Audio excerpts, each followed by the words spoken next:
23শে জানুয়ারি নেতাজির জন্মদিন, কিন্তু আপনারা কি জানেন যে এই দিনে যাকে আমরা স্মরণ করছি তিনি একাই পুরো ব্রিটিশ সাম্রাজ্যকে বোকা বানিয়েছিলেন। সাল 1941, কলকাতা।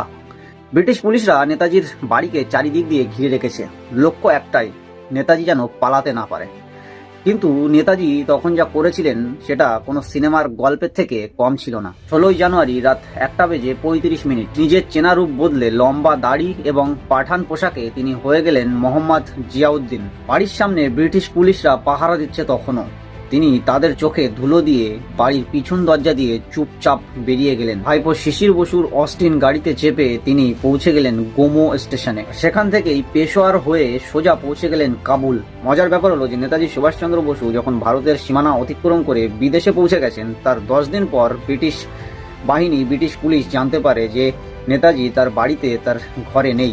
দেশের জন্য নিজের পরিচয়, নিজের পরিবার এবং বিলাসবহুল জীবনযাপন ত্যাগ করার এই উদাহরণ পৃথিবীতে আর দ্বিতীয়টি নেই। এই মহান বীরের জন্মদিনে যদি আপনার হৃদয়ে তার জন্য সম্মান থাকে, তাহলে কমেন্টে অবশ্যই তার কথা অনুভব করে লিখুন, জয় হিন্দ।